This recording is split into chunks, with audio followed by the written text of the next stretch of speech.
এমন একটা হাল কার আছে স্বাধীনতা, যার নাম ইমাম। ইমাম মানে নেতা নাকি আপনাদের এলাকায় ইমাম মানে ভিন্ন কিছু? ইমাম মানে নেতা। নেতা স্বাধীনতা ভোগ করবে না তো করবে কে? ইমাম কিসের নেতা? আপনি বলবেন না দেশের নেতা তো না, তাহলে কিসের নেতা? আপনি বলবেন ধর্মীয় নেতা, তাহলে ধর্মীয় নেতা ধর্মীয় স্বাধীনতা ভোগ করবে না তো কে করবে? ধর্মীয় স্বাধীনতা মানে কি? কি বলবে কোরআন এবং সুন্নাহর আলোকে, কি আমল করবে কোরআন এবং সুন্নাহর আলোকে, এই ক্ষেত্রে নেতৃত্ব দিবে উলামায়ে কেরাম। এটাই তো ইমাম হওয়ার অর্থ। তো যদি যদি আলেমদেরকে ইমাম মানা হয়, তাহলে ধর্মের ব্যাখ্যা তো আলেমরাই দিবে। ওই দুই পয়সা শাহবাগী নাস্তিক বেঈমানদের, দুই পয়সা সেই হারপিকখোরদের কিসের অধিকার আছে ধর্মের ব্যাখ্যা দেওয়ার? কিন্তু আজকাল ওরাই ধর্মের ব্যাখ্যা দিতে শুরু করেছে, কোরআন হাদিস দিয়ে দিয়ে দলিল দিচ্ছে। ওরা বলে আমরা ধর্ম নিরপেক্ষ। ভালো কথা, তাহলে কোন ধর্মরই তোমার টানার দরকার নেই। তুমি রাষ্ট্র চালাবা, তুমি রাজনীতি করবা, তুমি অর্থনীতি পরিচালনা করবা, তুমি বিচার ব্যবস্থা, শিক্ষা ব্যবস্থা, আইন আদালত, প্রশাসনের সঙ্গে জড়িত থাকবা, ভালো কথা। তুমি তোমারটা করো তোমার মতো। ইসলামকেও টানার দরকার নাই, অন্য কিছুকেও টানার দরকার নাই। কিন্তু এই দেশে ইসলামকেই তো টানা হয়, ধাপে ধাপে টানা হয়। সেকুলারিজমের পক্ষে বয়ান দিবে, কোরআন খুলে লাকুম দীনুকুম ওয়ালিয়া দীন আয়াত দিয়ে দলিল। ইসলামের কালিমা, যেটাকে আমরা কালিমায়ে তাইয়্যিবা বা কালিমায়ে তাওহীদ বলে থাকি, এই কালিমার সঙ্গে পরিচিত তো আমরা সকলে। প্রত্যেকে এই কালিমা জীবনে বহুবার পাঠ করেছি, কতবার সেটা আল্লাহ তাআলা ভালো জানেন। এই কালিমার মধ্যে একটা বাস্তবতা, যেটা অনেকে বোঝে অথবা অনেকে বোঝে না, অনেকে অনুভব করে অথবা অনেকে করে না। এই কালিমা আমাদেরকে দুনিয়ার সকল দাসত্ব থেকে মুক্ত করে এবং একমাত্র রবের গোলামিতে আবদ্ধ করে। যে কালেমা পড়ে সে কখনো দুনিয়ার কারো দাস হতে পারে না। সে যদি দাস হয়, দাস হবে একমাত্র আল্লাহর। যদি গোলাম হয়, গোলাম হবে একমাত্র আল্লাহর। যদি অনুগত হয়, অনুগত হবে একমাত্র আল্লাহর। অন্য কারো আনুগত্য চলবে, অন্য কারো বিধান মান্য করে চলবে একমাত্র সেক্ষেত্রে যখন সেটা আল্লাহ তাআলার বিধানের সঙ্গে সামঞ্জস্যপূর্ণ হবে, সাংঘর্ষিক না হবে, আল্লাহ তাআলা যে মূলনীতি দিয়েছেন সেটার অনুকূল হবে, সেটার সঙ্গে সাংঘর্ষিক না হবে, ততক্ষণ পর্যন্ত দুনিয়ার কাউকে মান্য করার সুযোগ থাকবে।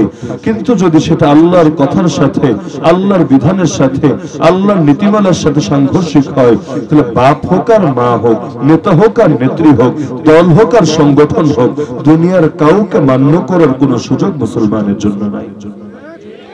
তো বাস্তবতাকে সামনে রেখে আমরা বলতে পারি কালিমায়ে তাওহীদ হলো স্বাধীনতার কালিমা, যেই কালিমা আমাদেরকে স্বাধীনতা শিক্ষা দেয়। মুসলমান স্বাধীন হবে, পরাধীন হবে না। মুসলমান পরাধীন যদি হতে হয়, হবে একজনের অধীন, তার নাম আল্লাহ রাব্বুল আলামিন। যেমন সাহাবী রিবাই ইবনুল হারিস রাদিয়াল্লাহু তাআলা আনহু, তিনি গেলেন সেনাপতি রুস্তমের নিকট। সেনাপতি জিজ্ঞেস করলো, কি ব্যাপার আরবের বেদুইনেরা, তোমরা এখানে উঠে এসেছো কেন? গায়ে পড়ে আমাদের সঙ্গে লাগতে যাচ্ছ কেন? উদ্দেশ্য কি, লক্ষ্য কি? আমরা তো তোমাদের উপর অ্যাটাক চালাই নাই, তোমরাই নিজেরা নিজেদের বাহিনী নিয়ে আমাদের দেশের উপর হামলা করার জন্য এখানে চলে এসেছো, অগ্রাভিযানে নেমে পড়েছো। এতকাল তো ডিফেন্সিভ খেলেছো, কিন্তু এবার অফেন্সিভ আক্রমণেই তোমরা নেমে পড়েছো। লক্ষ্য কি, উদ্দেশ্য কি, চাও কি তোমরা? স্পষ্ট বলে দাও। সাহাবী রিবাই রাদিয়াল্লাহু আনহু ঈমানের বলে বলিয়ান হয়ে বলে উঠলেন, আল্লাহু ইবতাআসানা, আরে শোনো, আমরা নিজেদের থেকে আসি নাই, আল্লাহ আমাদেরকে পাঠিয়েছেন। কারণ রবের আদেশ যদি না থাকতো, কোরআনের আয়াত যদি না থাকতো, আল্লাহর নবী শিক্ষা যদি না থাকতো, নিজেদের থেকে আসতাম না। কেনই আসবো? এই তুচ্ছ দুনিয়ার জন্য তো আমরা ময়দানে নামি না, দুনিয়ার কোন ফায়দা অর্জনের জন্য তো আমরা ময়দানে নামি না। আমরা এসেছি, রব আসতে বলেছেন তাই এসেছি। আমরা এসেছি, কোরআন বসে থাকতে দেয় নাই তাই এসেছি। কেন এসেছি জানো? লিনুখরিজা মান শাআ মিন ইবাদাতিল ইবাদ ইলা ইবাদাতিল্লাহি ওয়াহদা। আল্লাহ যাদের ব্যাপারে চান সেই সমস্ত বান্দাদেরকে, সেই সমস্ত মানুষকে, যাতে করে মানুষের গোলামি থেকে, বান্দার গোলামি থেকে বের করে আল্লাহর গোলামিতে নিয়ে যেতে পারি সেজন্য। তার মানে আমরা যে এসেছি মানুষকে মুক্তি দেওয়ার জন্য এসেছি, আমরা যে এসেছি মানুষকে স্বাধীন করার জন্য এসেছি। তোমরা লোকদেরকে পরাধীন বানিয়ে রেখেছ, আমরা লোকদেরকে স্বাধীন করার জন্য ময়দানে নেমেছি। তাহলে ইসলামকে স্বাধীনতা শেখায় না পরাধীনতা শেখায়? আসল স্বাধীনতা ইসলাম শিখায়। আর ইসলাম ছাড়া যা কিছু আছে, যতই মুখে স্বাধীনতার জিকির করুক না কেন, বাস্তবে সেটা পরাধীনতা, গোলামি, দাসত্বের শৃঙ্খলে আবদ্ধ হওয়া শিখায়। স্বীকার করে, স্বীকার কয়জনে? যারা করে সারা জীবন বেদাত, তারাই নিজেদের নাম দেয় সুন্নি বা আহলে সুন্নাত। যারা সারা জীবন কাটায় ইসলামের বিরোধিতা করে, কোরআন আর সুন্নাহর অপব্যাখ্যা করে, তারাই নিজেদের নাম দেয় আহমদী মুসলিম জামাত। যারা চলতে ফিরতে উঠতে বসতে কুফরি কথা বলে, কুফরি কাজ করে, বিভিন্ন ভাবে শিরকে লিপ্ত হয়, তারা নিজেদের নাম দেয় তাওহীদের দল বা হিজবুত তাওহীদ। যারা কোরআন মানতে গিয়ে কোরআনের প্র্যাকটিক্যাল নমুনা সুন্নাহ মানে না, নবীর হাদিস মানে না, এগুলোকে আমল যোগ্য মনে করে না, তারা নিজেদের নাম দেয় আহলে কোরআন। অথচ কোরআন কখনোই মানা সম্ভব না আল্লাহর নবীর আদর্শকে বাদ দিয়ে। তো এই যুগে নামের মতো রমরমা ব্যবসার কি নিয়ে চলে? যারা লোকদেরকে দলে দলে মুশরিক বানায়, তারা নাম লাগিয়ে বসে হক্কানি পীর। তার কাছে মুরিদ না হলে নাকি আমলে কবুল হবে না, তার কাছে মুরিদ না হলে নাকি জান্নাতে যাওয়া যাবে না। এই কারণে মুরিদ হতে হবে, ওরসে যেতে হবে, যত ভণ্ডামি আছে সব করা লাগবে, সর্বদা তারে খুশি রাখতে হবে। প্রয়োজনে আল্লাহকে অসন্তুষ্ট করে হলেও যদি সে খুশি থাকে, তাহলে নাকি এক লাফে জান্নাতে চলে যাওয়া যাবে। তো দুনিয়ার লোকেরা তো শিখায় শুধু গোলামি আর গোলামি। এই গণতন্ত্রের ব্যাপারে অনেকের ধারণা, গণতন্ত্র মনে হয় আমাদেরকে স্বাধীনতা শিখায়, আমাদের রক্তের সঙ্গে স্বাধীনতার চেতনা মিশায়। অথচ গণতন্ত্র যারা বানিয়েছে, ওরাও নিজেদের আধিপত্য কায়েমের জন্যই বানিয়েছে। গণতন্ত্র যারা বানিয়েছে, নিরপেক্ষ অবস্থান থেকে বানায় নাই, কখনোই বানায় নাই, বরঞ্চ তারা বানিয়েছে নিজেদের ফায়দার জন্য। মুসলমানরা মিলে তো এটাই আধুনিক গণতন্ত্র আবিষ্কার করে নাই। যারা করেছে তাদের কাছ থেকে তো প্রতি নামাজের প্রতি রাকাতে আল্লাহর কাছে পানা চান আপনি, গায়রুল মাগদুবি আলাইহিম ওয়ালাদ-দাল্লিন। আয় আল্লাহ, আমাকে ইহুদি আর খ্রিস্টানের পথে চালিও না।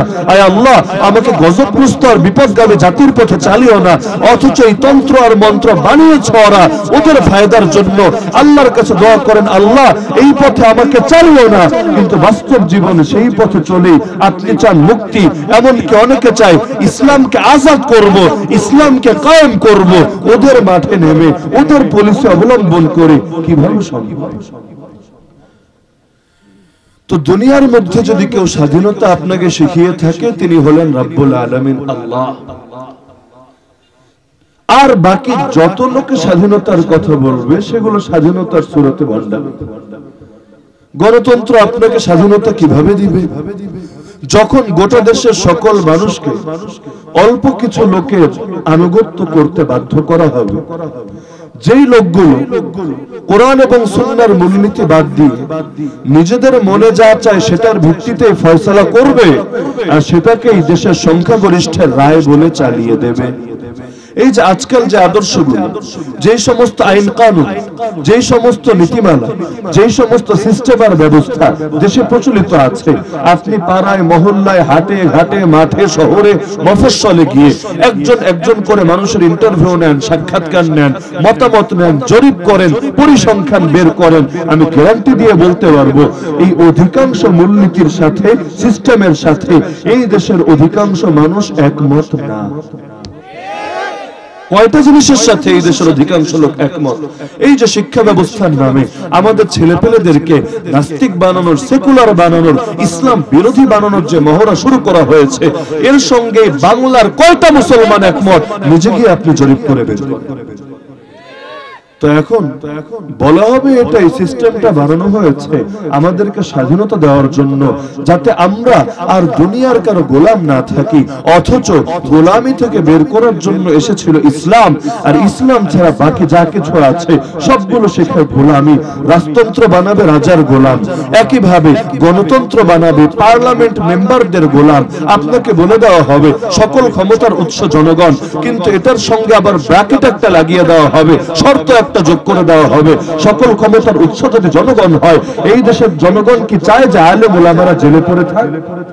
এই দেশের জনগণ কি চায় যে কথায় কথায় আলেমদেরকে বাধাগ্রস্ত করা হোক, জুলুম করা হোক, তাদের ফ্রিডম অফ স্পিচ বা বাক স্বাধীনতা কেড়ে নেওয়া হোক? এই যে আজকে এখানে আসার আগে দেখলাম নয়াদিগন্ত রিপোর্ট করেছে গাজীপুরের এক ইমাম তিনি মাদকের বিরুদ্ধে বয়ান করেছেন, এ কারণে মাদক কারবারিদের স্বার্থে আঘাত লেগেছে, এই কারণে মাদক কারবারিরা তাকে বিবস্ত্র করে দিগম্বর করে নির্যাতন করেছে, সেটার ভিডিও ধারণ করেছে।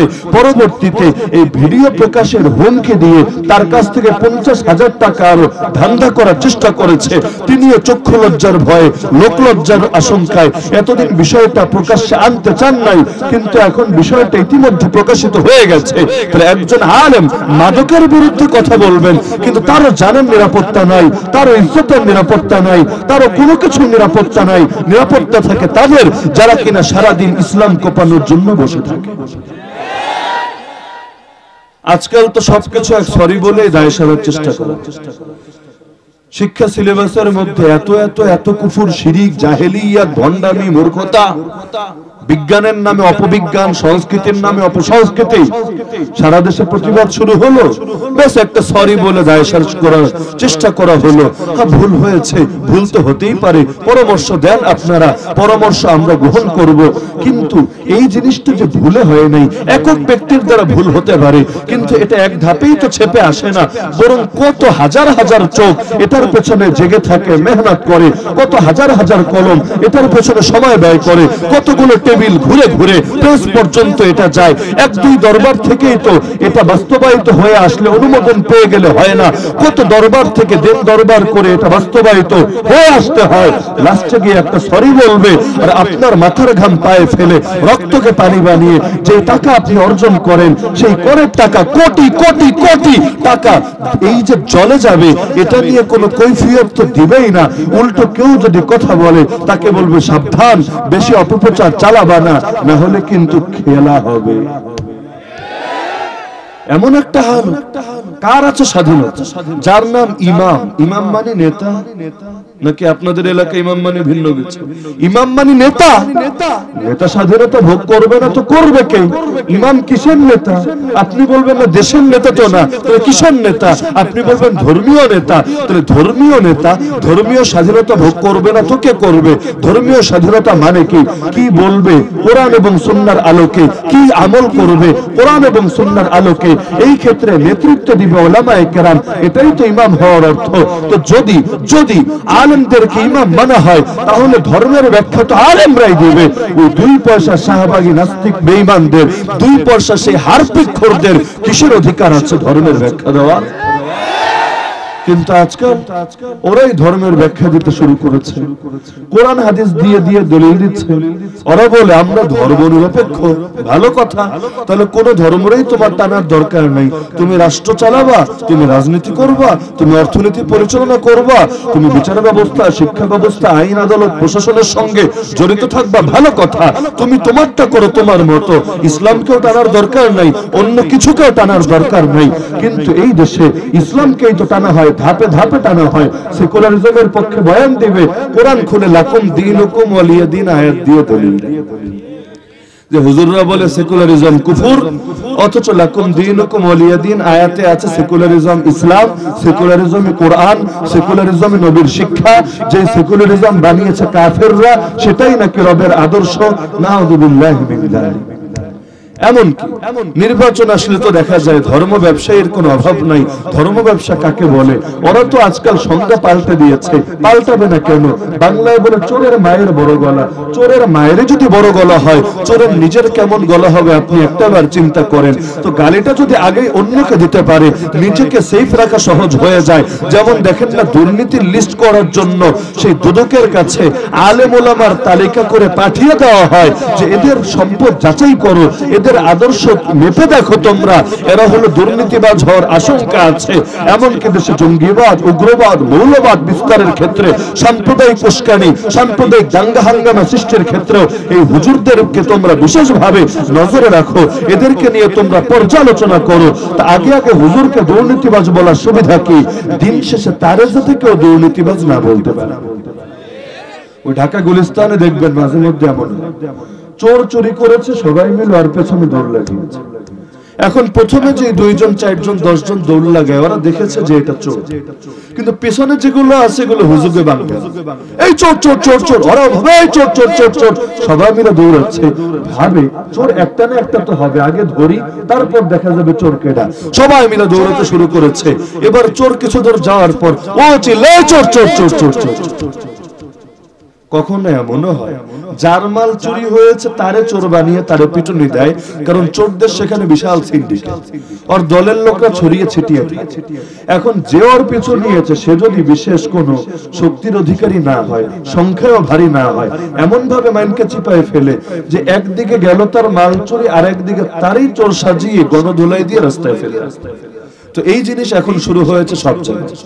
যারা হলো আসল দুর্নীতিবাজ, কোটি কোটি কোটি কোটি টাকা, এমনকি বাংলাদেশ এখন IMF থেকে ঋণ নেবে কয় বিলিয়ন ডলার, এর চাইতে 3 গুণ 4 গুণ 10 গুণ বেশি গুণ যারা পাচার করে রেখেছে আগেই সুইস ব্যাংকে, বেগম পাড়ায়, বিভিন্ন জায়গায়, সেই লোকগুলো এসে এখন হুজুরদেরকে দুর্নীতিবাজ বলে গালি দেয়। কারণ চোরের মায়েরই তো বড় গলা, চোরের নিজের গলা তো তাহলে এর চাইতে আরো ডেঞ্জারাস। যদি আগে হুজুররা গালি দিতে পারে তাহলে নিজেদের ইমেজটা ভালো রাখা সহজ হয়। কেমন ভয়াবহ গালি দেখেন না, দেশের শীর্ষস্থানীয় হুজুররাও মানিব্যাগ চুরি করার গালি। খালি কি গালি নাকি মামলাও খায়। অপরাধ কি? মানিব্যাগ চুরি করেছে, মোবাইল ছিনতাই করেছে, এই কারণে বছরের পর বছর কারাগারে পড়ে থাকবে। তো একজন হুজুরের এতই টাকার অভাব পড়েছে, একদিকে গালি দিবে হুজুররা ধর্ম ব্যবসায়ী, টাকার অভাব নাই, সম্পদ যাচাই করো, এরা সম্পদের পাহাড় বানিয়েছে, তো এদের গোপনে কোথায় কোথায় টাকা পয়সা রাখে সবগুলো চেক দাও। আর একদিকে বলবে হুজুররা মানিব্যাগ চুরি করে খায়। 7 মসজিদের মধ্যে মানিব্যাগ চুরির ঘটনা ঘটেছে, সেখানে মাদ্রাসা শাইখুল হাদিস তিনি মানিব্যাগ চুরির সঙ্গে জড়িত আছে। মাঝে মধ্যে তো এর চাইতে হাস্যকর মামলা হয় না যে একজন লাঠি দিয়ে ইশারা দিয়েছে, দেশের শীর্ষস্থানীয় হুজুর, তিনি লাঠি দিয়ে ইশারা দিয়ে ইঙ্গিত করেছেন, আদেশ দিয়েছেন ওরে ধর। আর আরেকজন দেশের শীর্ষস্থানীয় বক্তা যাকে আপনারা সকলেও চেনেন, সেই শীর্ষস্থানীয় বক্তা তিনি নাকি গিয়ে সেই লাঠির ইশারা পেয়ে ককটেল মেরে দিয়েছেন ওদের উপর। শুনলেও তো আলাদা করে হাসি থামানো দায় হয়ে যায়। যেই হুজুর ভালো করে হাঁটতে পারে না, অসুস্থ মানুষ, চলতে ফিরতে কষ্ট হয়, তিনি নাকি দৌড়ে গিয়ে ককটেল মেরে দিয়েছেন ওদের গায়ে। কিন্তু মামলাটা কে দিয়েছে সেটা আল্লাহ ছাড়া আবার কেউ জানে না, সব নাকি অজ্ঞাত। তো এগুলোই বলে চোরের মায়ের বড় গলা। যারা মানুষের স্বাধীনতা কেড়ে নিয়েছে তারাই এখন স্বাধীনতা স্বাধীনতা বলে চিৎকার করে। ধর্মীয় স্বাধীনতার চাইতে বড় স্বাধীনতা কি আছে আমাকে বলেন? দুনিয়ার মধ্যে সবচাইতে দামি বলতে যদি কোনো জিনিস থাকে সেই জিনিসের নাম হলো ধর্ম। কারণ জগৎ যে টিকে আছে ধর্মের বরকতেই তো টিকে আছে। জগৎ টিকে আছে কিসের কারণে? বিজ্ঞানের বরকতে, দর্শনের বরকতে। দুনিয়ার বিভিন্ন এই আজিব আজিব ডারউইনিজম, বান্দর তত্ত্ব, লিবারালিজম, সেকুলারিজম, হিউম্যানিজম, এই সমস্ত মানব রচিত কুফরি মতবাদের বরকতে আসমান টিকে আছে, জমিন টিকে আছে, পৃথিবীর মানুষগুলো টিকে আছে একমাত্র দ্বীনের ধর্মের বরকতে। এই কারণে তো গর্তের পিঁপড়া থেকে সমুদ্রের মাছ পর্যন্ত এই মাদ্রাসার ছোট ছোট শিশু তালিবুল ইলমদের জন্য দোয়া করে, আসমানের ফেরেশতা পর্যন্ত তাদেরকে সম্মান করে, তাদের সম্মানে ডানাকে পর্যন্ত গটিয়ে নেয়। কি কারণে? কারণ তারা সকলে জানে এই তালিবুল ইলমদের কি মর্যাদা। আরে তালিবুল ইলমের মর্যাদা হলো তালিবুল ইলমকে এত সম্মান দেওয়া হচ্ছে, এর মৌলিক কারণ হলো তালিবুল ইলম ইলমকে হেফাজত করবে, ইলমের দ্বারা ইসলাম আর দ্বীন হেফাজতে থাকবে, আর দ্বীন হেফাজতে থাকলে গোটা জগৎটাই হেফাজতে থাকবে। গর্তের পিঁপড়াও জানে, সমুদ্রের মাছও জানে, যদি ইসলাম হেফাজতে না থাকে, ইলম হেফাজতে না থাকার কারণে না গর্ত থাকবে না সমুদ্রের পানি থাকবে। এই 2 পয়সার নাস্তিক বেঈমানরা না জানতে পারে, না মানতে পারে, কিন্তু জগতের সবাই জানে, যাদেরকে জানার মতো বুঝ আল্লাহ দিয়েছেন, যার কারণে শুধু জানে আর মানে না, বরং নিয়মিত দোয়াও করে। এই যে সেকুলার শিক্ষা প্রতিষ্ঠানগুলো আজকাল একটা শব্দের ব্যাপারে আমার বড় আপত্তি আছে। এই যে আমরা বলি না জেনারেল শিক্ষা, ধর্মীয় শিক্ষা, শব্দ তো এমনই, জেনারেল এডুকেটেড পারসন আর হলো ধর্মীয় শিক্ষায় শিক্ষিত। তাহলে জেনারেল শিক্ষা শব্দের মধ্যে তো বাহ্যিকভাবে কোনো আপত্তি নাই। জেনারেল মানে সাধারণ, জেনারেল শিক্ষা মানে সাধারণ শিক্ষা, যেই শিক্ষা কাজে লাগে দুনিয়া চলার জন্য। তো যেমনি ভাবে ধর্মীয় শিক্ষা গ্রহণ করা ফরজে কিফায়া, একইভাবে জাগতিক প্রাকৃতিক শিক্ষা গ্রহণ করাও তো ফরজে কিফায়া। কারণ দুনিয়া খালি মুফতি মুহাদ্দিস শাইখুল হাদিস দিয়ে চলবে না।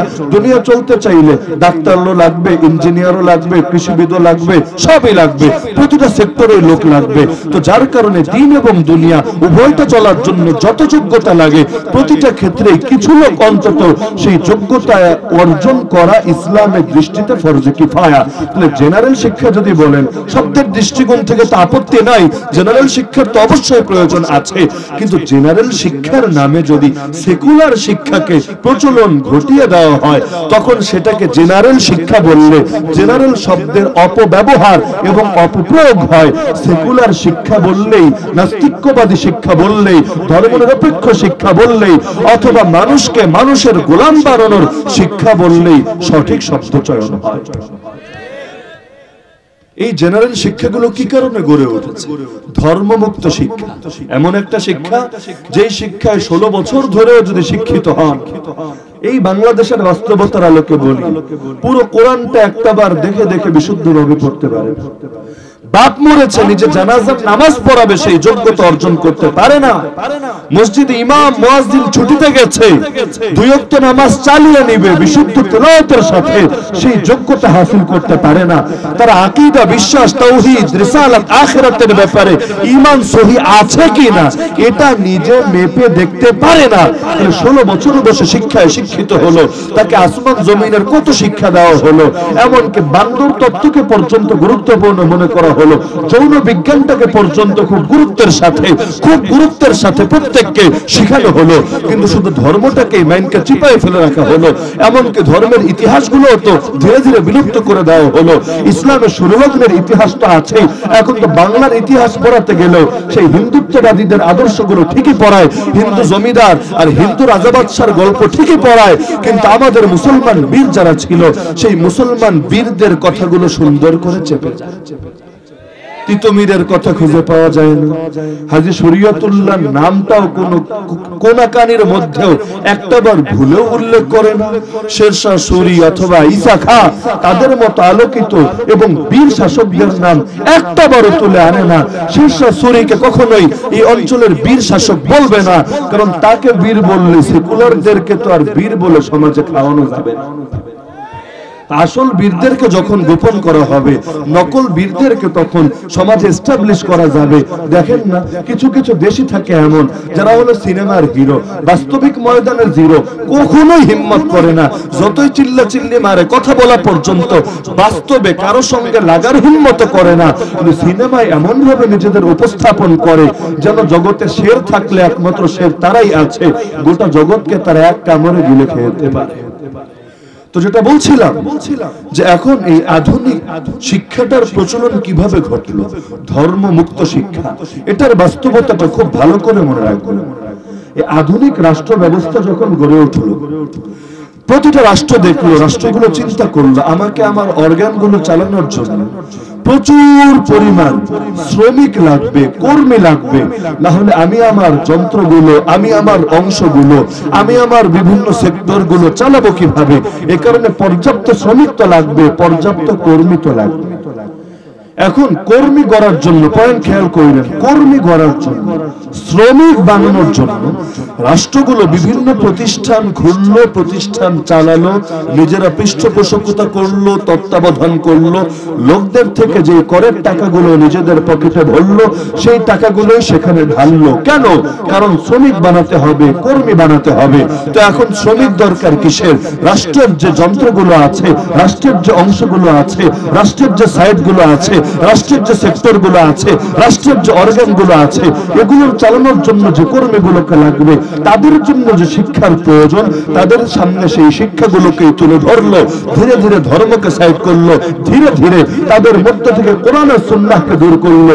কারণ এগুলো যদি তাদের ভেতরে ঢোকে, নিরঙ্কুশ আনুগত্য তারা করবে না, তারা সবকিছু ইসলামের ফিল্টারে মাপবে, খালি কমান্ড দিলেই ফলো করবে না, যেমন করে থাকে হুকুমের গোলামরা, কমান্ড দিলেই ফলো করবে না। তারা দেখবে এটা হালাল না হারাম, এটা বৈধ না অবৈধ, এটা সিদ্ধ নাকি নিষিদ্ধ, নিষিদ্ধ, এটা অনুমোদিত নাকি অননুমোদিত।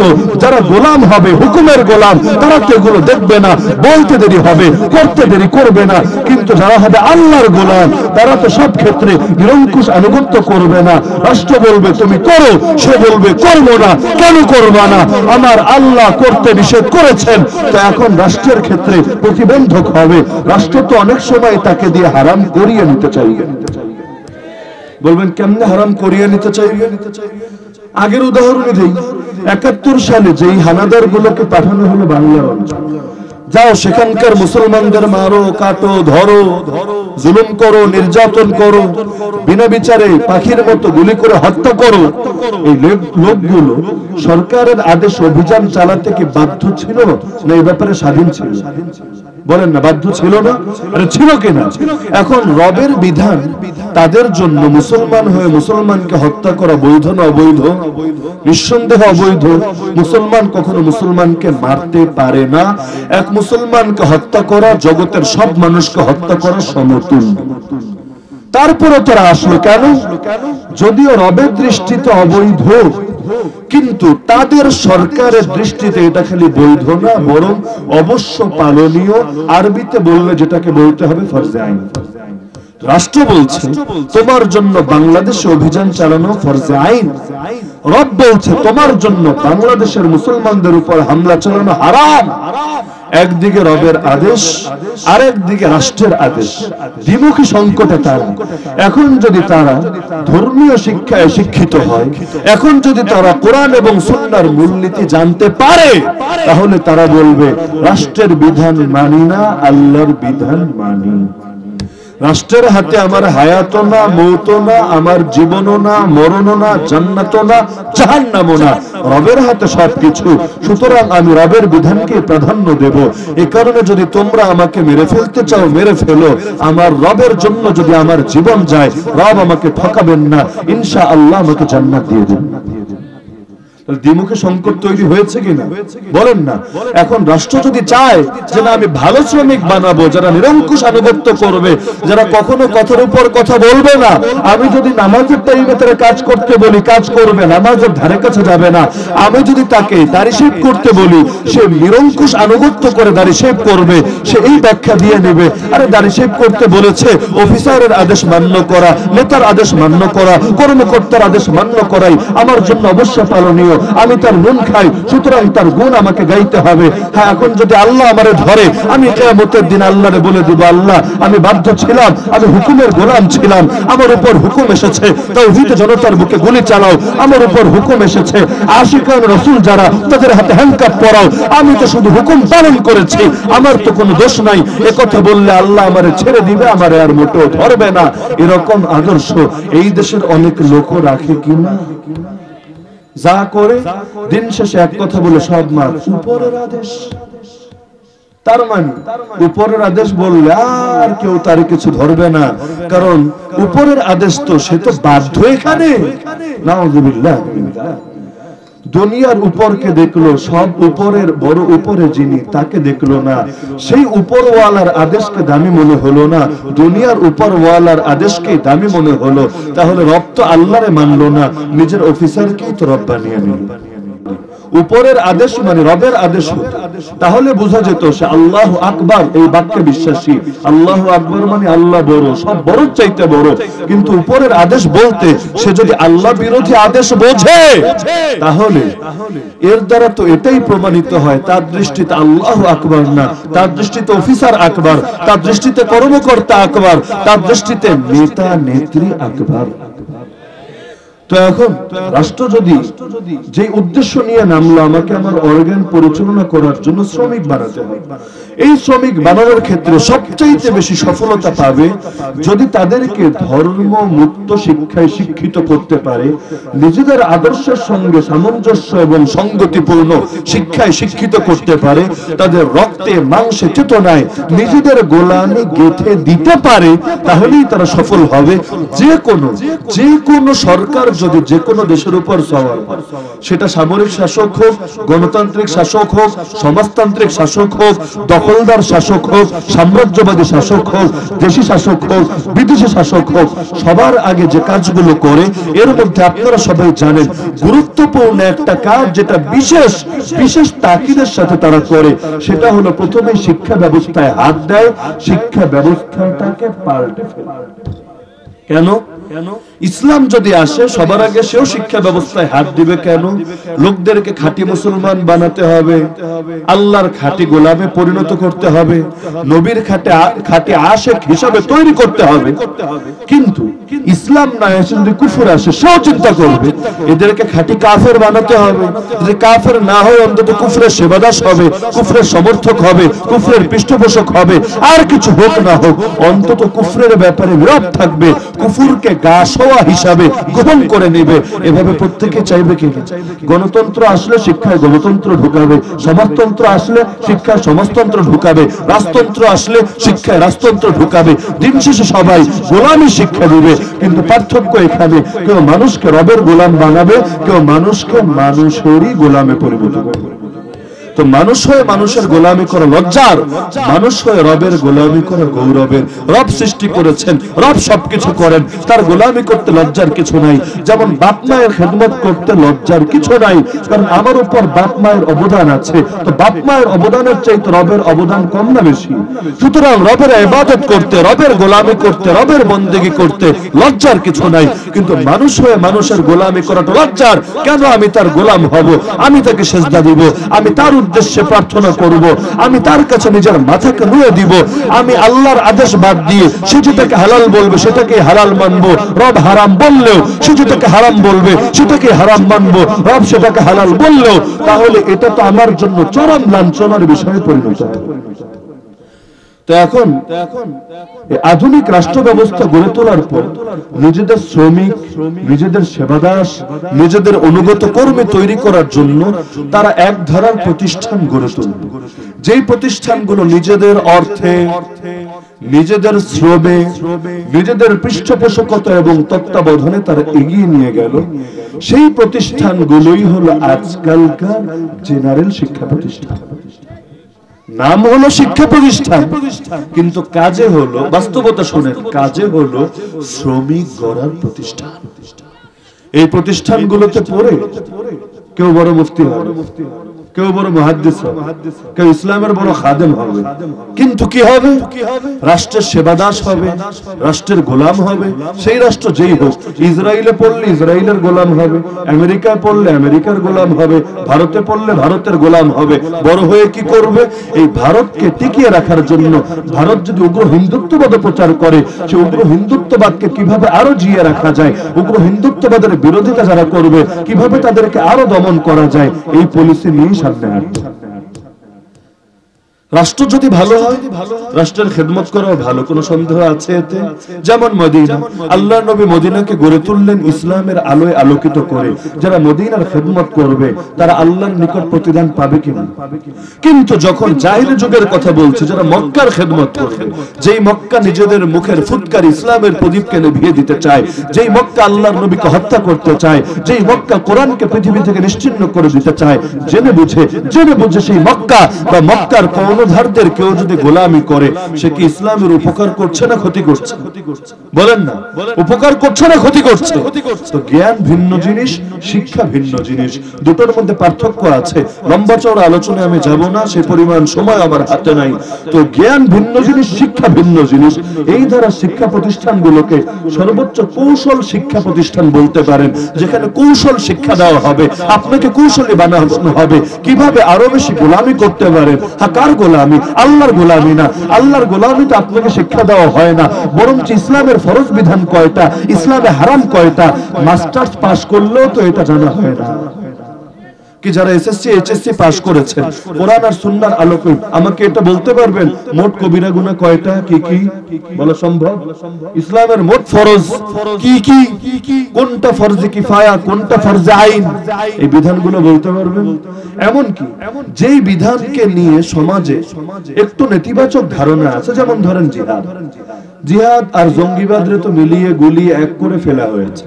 এখন কোনটারে বলে জিহাদ আর কোনটারে বলে জঙ্গিবাদ এটা বুঝতে চাইলে জিহাদের সংজ্ঞা জানতে হবে, শর্ত জানতে হবে, রকম জানতে হবে, প্রকার জানতে হবে, হুকুম জানতে হবে, কখন ফরজে আইন কখন ফরজে কিফায়া এটা বুঝতে হবে। কারণ যেটা কোরআন সুন্নাহ সম্মত হবে সেটা জঙ্গিবাদ হবে না, যেটা কোরআন সুন্নাহ বিরোধী হবে সেটাই তো জঙ্গিবাদ হবে। কারণ আল্লাহ এবং তার নবীকে তোরা জঙ্গিবাদী বলে না, এত বড় দুঃসাহস তোরাও দেখায় না। তা আল্লাহ এবং তার রাসূল যেটা শিখাবেন সেটা পাওয়া যাবে কোথায়? পাওয়া যাবে তো সমাজ বিজ্ঞানের বইয়ে না, পাওয়া তো যাবে ওদের স্কুল কলেজের বইয়ে না, পাওয়া যাবে কোরআনে, পাওয়া যাবে সুন্নায়। তো যার কারণে কোরআন এবং সুন্নাহ থেকে ওদেরকে তো আসল জিহাদ চিনতে হবে। তাহলে না জিহাদের নামে কোনটা ভুল সেটা ওরা বলতে পারবে। সারা জীবন জঙ্গিবাদ নিয়ে চিল্লা চিল্লি তো বহুত করলো, সহি জিহাদ কোনটা আজও কেন বলতে পারলো না? কেন বলতে পারে নাই? কারণ এটা বলার দায়িত্ব তো ওরা নেই নাই। ওরা তো দায়িত্ব নিয়েছে দুনিয়া ঠিক করার, ওরা তো আখিরাত বানানোর দায়িত্ব নেয় নাই। কিভাবে জান্নাতি হবে লোকে এই ফিকির তো ওদের নাই। ওদের ফিকির হলো কিভাবে লোকের আরো মালওয়ালা হবে, কিভাবে প্রত্যেকের পয়সা আরো পকেটে ভরবে, এমনকি অধিকাংশ লোকের পয়সা কিভাবে অল্প কিছু লোকের হস্তে আসবে, তারা এগুলো দিয়ে বেগম পাড়া বানাবে, নিজেদের জীবনকে গড়বে। প্রতিটা মানুষের পয়সা ওদের পকেটে নিতে হবে। এই কারণে দেখেন এখন ব্যাংকিং সিস্টেমকেও কত সহজ করেছে। 10 টাকা আছে আপনার কাছে, এটাও যদি আপনার পকেটে না থেকে ওদের পকেটে যায়, যাতে করে 10 টাকার বিনিয়োগ করে খাটিয়ে ওরা 100 টাকা বানাতে পারে। দিন শেষে আপনাকে 0.0.1 এই পরিমাণ ইন্টারেস্ট আপনাকে দিয়ে সন্তুষ্ট করে দিতে পারে। সবার পয়সা ওদের লাগে, সব পয়সা নিয়ে নিজেদের পকেটে রাখবে। আপনি এত এত টাকার মালিক ঘরে লুকিয়ে রেখেছেন, মামলা খেয়ে যাবেন।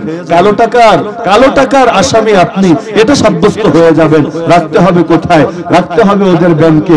ব্যাংকে রাখলে কি হবে? ব্যাংক তো বসে থাকবে না, বিনিয়োগ করবে। বিনিয়োগ করে কয় পার্সেন্ট বানাবে? 1 বছর রাখলেন হয়তো 10% বানাবে। 1000 রেখেছিলেন 10,000-এ পরিণত করবে। আপনারা কত দিবে? 1000 টাকায় সর্বোচ্চ 1 টাকাই দিল আপনাকে ইন্টারেস্ট। বাকি টাকা গেল কই? বাকি টাকা গেল ওদের পকেটে। এভাবেই তো পৃথিবীর অধিকাংশ সম্পদ অল্প কিছু লোকের হাতে চলে গেছে। আজকের এই পুঁজিবাদের পৃথিবীতে গোটা দুনিয়ার বড় একটা অংশ লোক এমন যারা ঠিকমতো খেতে পায় না, নিজেদের প্রয়োজনীয় চাহিদা পূরণ করতে পারে না। কিন্তু ওদের হালত এমন, ওরা টাকা খরচ করবে কোথায় সেটাই খুঁজে পায় না। যাদের কাছে কোটি কোটি টাকা হাতের ময়লা, অথচ পৃথিবীর বড় একটা অংশ লোক এমন যারা 1 কোটি টাকা জীবনে একসাথে চোখে দেখে নাই। তো এইভাবেই চলছে দুনিয়া। কিভাবে দুনিয়ার এগিয়ে নিতে পারবে? কারণ দুনিয়ার গোলাম ওরা, আখিরাতের গোলাম তো না। আপনার জান্নাত কিভাবে গড়বে এটা তো শিখাবে না। আরে নারীর পোশাকের স্বাধীনতার কথা তো ঠিকই বলবে, কিন্তু এর পরিণতিতে বুঝলাম নারী দুনিয়ায় অনেক সুখী হয়ে গেল, অনেক বন্ধু বান্ধব, অনেক বয়ফ্রেন্ড জুটিয়ে নিতে পারলো। এক জামায় সন্তুষ্ট না থেকে বহু রকম অভিজ্ঞতা নিয়ে অনেক অভিজ্ঞতা এসে সিক্ত হতে পারলো, খুব ভালো কথা। কিন্তু সে কি জান্নাতি হবে না জাহান্নামী হবে? সে কি আগুনে পুড়বে না রবের নিয়ামতপূর্ণ জান্নাতের সুখ শান্তি পাবে? এটার ফয়সালা তোরা দিতে পারবেও না। কারণ এই যে নাম তো দেওয়া হয়েছে জেনারেল শিক্ষা প্রতিষ্ঠান, কাজে বানিয়ে ফেলা হয়েছে সেকুলার শিক্ষা প্রতিষ্ঠান, যেটার উদ্দেশ্য হলো মানুষকে আল্লাহর গোলামি থেকে বের করে নিজেদের গোলামে পরিণত করার। কারণ আল্লাহর গোলাম যদি সবাই হয়ে যায়, অনেক ভণ্ডামি, অনেক ভ্রষ্টামি, অনেক শয়তানি এমনি ছুটে যাবে। কিন্তু যদি ওদের গোলামে পরিণত করতে পারে, এদেরকে দিয়ে সব কাজ করিয়ে নেওয়া যাবে। আপনার পতিতালয় পাহারা দেওয়ার দায়িত্ব দিল, আপনাকে মদের বাড়ি অ্যাকাউন্টিং এর জিম্মাদারি দিল। আপনি তো ভাববেন দেশপ্রেম ইমানের অঙ্গ, এটাই তো দেশের সেবা। পতিতালয়ে তা কি হয়েছে? এটাও তো দেশের অংশ। পতিতালয় থেকে রাষ্ট্র প্রতি বছর কত কোটি টাকা পায়। পতিতালয় বন্ধ হলে এই টাকাগুলো পাবে কোথায়? আজকাল তো এই সমস্ত বুঝ দিয়েই মুসলমান যে দেখবেন নামাজও পড়ে, আবার দিন শেষে গিয়ে পতিতালয়ের পাহাড়েও নিয়োজিত থাকে। এমন লোক নাই। বিদেশ থেকে ধরে আন্তর্জাতিক পতিতাগুলোর দেশে নাচাতে নিয়ে আসে। এগুলোরে পাহারা দেওয়ার জন্য এক শ্রেণীর লোক নিজেদের ফরজ দায়িত্ব মনে করে সেখানে নিয়োজিত থাকে। সে ভাবে দেশের খেদমত করছি, দেশের সেবা করছি, অথচ বাস্তবে এটা না। বাস্তবে সে কিছু মানুষের সেবা করছে আর দেশকে বরবাদ করছে। কারণ যেই দেশে পাপ ছড়িয়ে যায় সেই দেশের উপর আল্লাহর আযাব আসার ফয়সালা লেখা হয়ে যায়।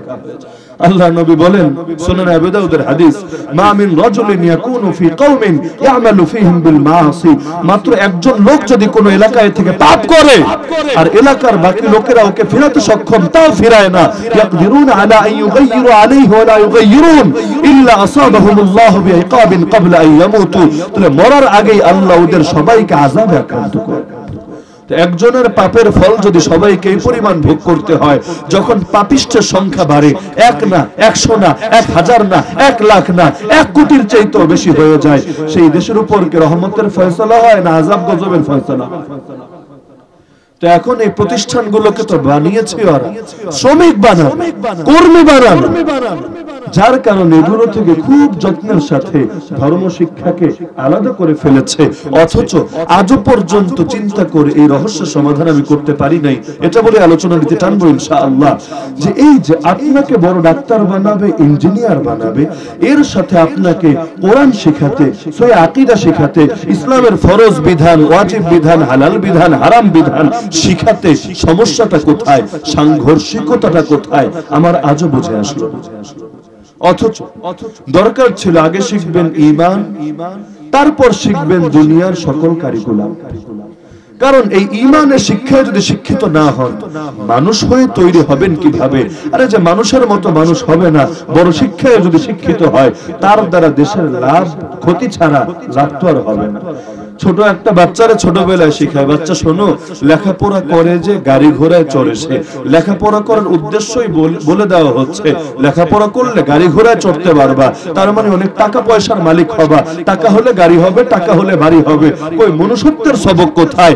আরে লেখাপড়া করলে সে একজন মানুষের মতো মানুষ হবে, যেই মানুষ কিনা নিজে না খেয়ে থাকলেও লোককে খাওয়ানোর ফিকির করবে, যেই মানুষ নিজের বুকের তাজা রক্ত পতিত হলেও সে আল্লাহর জমিন, আল্লাহর দ্বীন কায়েমের মেহনত করবে। সেই সবক কোথায়? সেই শিক্ষা কোথায়?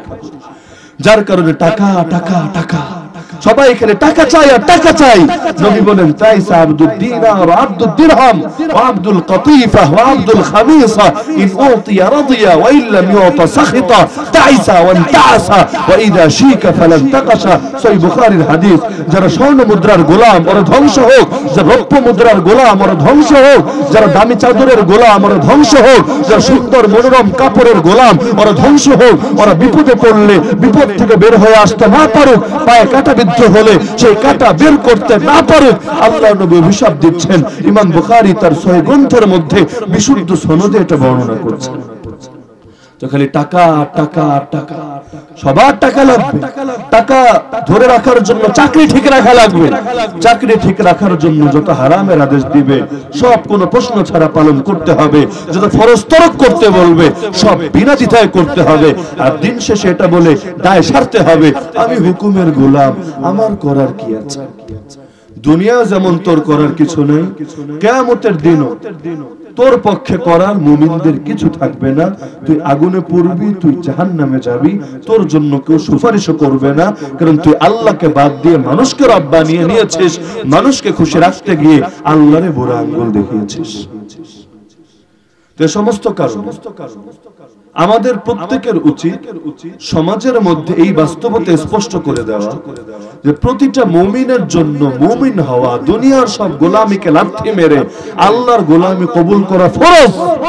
যদি এই ফরজের উপর আমি আমল করতে পারি, দুনিয়ার এই সমস্ত জেনারেল শিক্ষা প্রতিষ্ঠানে গিয়ে তাহলে শিক্ষা প্রতিষ্ঠানে যাওয়া আমার জন্য বৈধ হবে। শুধু বান্দর তত্ত্ব বলে কথা না, আজকাল এটা নিয়ে ব্যাপক আলোচনা হচ্ছে, সবাই এমন ভাবে সমালোচনা করছে মনে হচ্ছে সব সমস্যা মনে হয় খালি এক বান্দর তত্ত্বে, এটা পরিবর্তন করে দিলে ব্যাস আর কোনো সমস্যা থাকবে না, সব স্বাভাবিকই থাকবে। যতদিন পর্যন্ত সকল কুফর শিরিক জাহেলিয়াতকে লাথি মেরে বিদায় করা হবে না, যতদিন পর্যন্ত উলামায়ে কেরামের তত্ত্বাবধানে শিক্ষা কমিশন গঠন করে একটা আদর্শিক কারিকুলাম, আদর্শিক সিলেবাস গঠন করা যাবে না, যতদিন মানুষকে টাকার গোলাম না বানিয়ে প্রকৃত মনুষ্যত্বের সবকে শিক্ষায় শিক্ষিতবান করা যাবে না, ততদিন পর্যন্ত এই সমস্ত জেনারেল শিক্ষা জাতিকে খুব বেশি কিছু দিবে না, দিতে পারবে না। আজকাল এগুলো থেকে যারা মানুষ হয়ে বের হচ্ছে, আপনি খোঁজ নিলে দেখবেন এদের পেছনে বাইরের কোন একটা অবদান আছে। হয়তো ছোটবেলায় হুজুরের কাছে বক্তব্য পড়েছিল, কোরআন শিখেছিল, সে সময় তার মধ্যে মনুষ্যত্বের যে সবক ঢুকেছিল, এখন বড় হয়ে জেনারেল বিভিন্ন পেশায় জড়ানোর পরও সেই সবকের ছিটে ফোটা তার মধ্যে আছে। অথবা খেয়াল করলে দেখবেন সে হয়তো তাবলীগ জামাতে সময় দেয়, যার কারণে ঈমানের কিছু জাগরণ তার মধ্যে আছে। অথবা সেটাও না, সে হয়তো সালাফি আহলে হাদিস, কিন্তু আহলে হাদিস শায়েখদের থেকেই মনুষ্যত্বের যে কিছু সবক পায় সেটাই মেনে নিয়ে সে সেই ক্ষেত্রে যদিও তার জেনারেল শিক্ষা তাকে এটা দেয় নাই, কিন্তু ভিন্ন সোর্স থেকে এটা পাওয়ার কারণে সে কিছু ক্ষেত্রে নিজের মনুষ্যত্ব ধরে রাখার চেষ্টা করছে। কেউ দেখা যাবে না অন্য কোন ইসলামী রাজনৈতিক সংগঠন, কিন্তু সেখান থেকে বিভিন্ন শিক্ষা পেয়ে সেটাকে সে ফলো করার চেষ্টা করছে। কেউ দেখা যাবে কোন স্কলার বা কোন বক্তা তার আলোচনা পড়ে, তার বই পড়ে অথবা তার লেকচার শুনে তার মধ্যে কিছু জজবা এসেছে, ইসলাম মেনে চলার কিছু আগ্রহ পয়দা হয়েছে, এবার ইসলাম শিক্ষা করে সে জীবনের বিভিন্ন ক্ষেত্রে ইসলামকে ফলো করার চেষ্টা করছে। অথবা এগুলো কোনোটাই না, তার মধ্যে পড়ার আগ্রহ আছে। ইকরা বিসমি রাব্বিকাল্লাযী খালাক, তুমি পড়ো তোমার রবের নামে যিনি সৃষ্টি করেছেন। এখন পড়তে পড়তে সে কোরআনে পড়ে, হাদিসও পড়ে, দ্বীনি বিভিন্ন কিতাবাদি পড়ে, সেই পড়ায় সে উজ্জীবিত হয়ে বিভিন্ন ক্ষেত্রে ইসলামের কিছু আদর্শ মেনে চলার চেষ্টা করছে। অথবা কেউ কোনো পীরের মুরিদ হয়ে আছে, যদি পীরের মধ্যে মনুষ্যত্ব থাকে আর কি, ওই রকম ভণ্ড আর 2 নাম্বার বাটপার নষ্ট ভ্রষ্ট না, তবে সেখান থেকে কিছু মনুষ্যত্বের শিক্ষা আর দীক্ষা পেয়েছে, এগুলো মেনে চলতে চেষ্টা করছে। বাহারহাল বাইরের কোনো একটা প্রভাব তার মধ্যে আছে, এই কারণে তার মধ্যে মনুষ্যত্বের কিছু সবক দেখা যাচ্ছে। কিন্তু যাদের মধ্যে সেটা ন্যূনতম পরিমাণেও নাই, তাদেরকে দেখতে মানুষ মনে হলো বাস্তবে তো অনেকের থেকে কুকুর শুকুর আর বানরের চাইতেও নিকৃষ্ট আচরণ পাওয়া যায়। তো কতদিন পর্যন্ত আর এভাবে চলবে?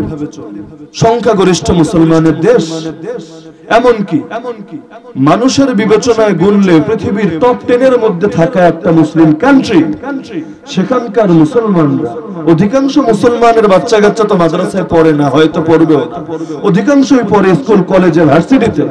কিন্তু কতকাল পর্যন্ত আর স্কুল কলেজের ভার্সিটি গুলোর মধ্যেই খালি মানুষের গোলামি, টাকার গোলামি, গাড়ি ঘোড়ার গোলামি, ক্যারিয়ারের গোলামি, রূপলাবণ্যের গোলামি, রাজনীতি অর্থনীতির গোলামি, আর আল্লাহকে বাদ দিয়ে এখানে গায়রুল্লাহর গোলামি শিক্ষা দেওয়া হবে? কতকাল পর্যন্ত আর ইউরোপ আমেরিকার বস্তাপচা আদর্শ অনুসরণ করা হবে? কতকাল পর্যন্ত ধর্মকে এক সাইডে রেখে সম্পূর্ণ প্রান্তিক নজরে দেখে সেই ব্রিটিশদের থেকে যারা 250 বছর পর্যন্ত আমাদের শাসন করলো, সেই ব্রিটিশদের আদর্শকে অনুসরণ আর অনুকরণ করে চলা হবে? আর কতকাল এই গোলামির সিলসিলা চলবে? তো যেটা বলছিলাম যে কালেমা আমাদেরকে স্বাধীনতা শিক্ষা দেয়। স্বাধীন হওয়ার সময় এসেছে। স্বাধীন হতে রাজি আছেন না? স্বাধীন হতে হবে না? ধর্মীয় স্বাধীনতার চাইতে বড় স্বাধীনতা কি আছে? ধর্মের পক্ষে কথা বলার স্বাধীনতার চাইতে বড় স্বাধীনতা কি আছে? ধর্মের বিধানের উপর স্বাধীনভাবে আমল করার চাইতে বড় স্বাধীনতা আর কি আছে? ইসলাম মেনে দুনিয়ায় জীবন যাপন করা, ইসলামী জীবন ব্যবস্থা গ্রহণ করে নিজেকে এগিয়ে নেওয়ার চাইতে বড় স্বাধীনতা, বড় প্রাপ্য আর কি আছে? এই স্বাধীনতা ফিরিয়ে আনতে হবে। মানুষের গোলামি ছাড়ে আল্লাহর গোলামি কবুল করতে হবে। তাহলেই আসবে শান্তি, তাহলেই আসবে মুক্তি, তাহলেই আসবে সুখ, তাহলেই আসবে সাফল্য, তাহলেই দূর হবে আযাব আর গজব। কারণ দুনিয়ায় যত মুসিবত আর বিপর্যয় আসে মানুষের হাতের কামাই হিসাবে আসে। এই যে তুরস্ক সিরিয়ায় ভূমিকম্প হয়ে এখানে ওঠার আগ পর্যন্ত দেখলাম 1500-র অধিক মানুষ নিহত হয়ে গিয়েছে। আল্লাহ তাআলা তাদেরকে শাহাদাতের মর্যাদা দান করুন। জগতের মধ্যে আসমানি জমিনি যত বালা আসে, কোরআন জানাচ্ছে ওমা আসাবাকুম মিন মুসিবা ফাবিমা কাসাবাত আইদিকুম, তোমাদের উপর জাতিগত যত মুসিবত বিপর্যয় আসে হাতের কামাই হিসাবে আসে। আর কতকাল পর্যন্ত পাপিষ্ঠদের পাপের কারণে আমরা ভালো মানুষরাও সমাজের মধ্যে আযাব আর গজবের ঝুঁকিতে থাকবো? নিজেদের অস্তিত্ব রক্ষার জন্য তো পাপিষ্ঠদের বিরুদ্ধে রুখে দাঁড়াতে হবে, নিজেদের অস্তিত্ব রক্ষার জন্য অন্যায়ের বিরুদ্ধে প্রতিবাদী হতে হবে, নিজেদের অস্তিত্ব রক্ষার জন্য যুগের ফেরাউন, যুগের নমরুদ, যুগের আবু জাহাল, যুগের আবু লাহাব, এমনকি যুগের ইয়াজিদের বিরুদ্ধে ময়দানে নেমে আসতে হবে। পারবেন তো ইনশাআল্লাহ? যদি বাঁচতে চান তাহলে করতে হবে। যদি পৃথিবীতে নিজেদের অস্তিত্ব টিকিয়ে রাখতে চান তাহলে দুনিয়ার সবকিছু থেকে স্বাধীন হতে হবে, একমাত্র রবের পরাধীন হয়ে থাকতে হবে। রব কবুল করুন, রব তৌফিক দান করুন। আল কাউসার সমাজ কল্যাণ সংঘের প্রতিটা সদস্যকে কবুল করুন।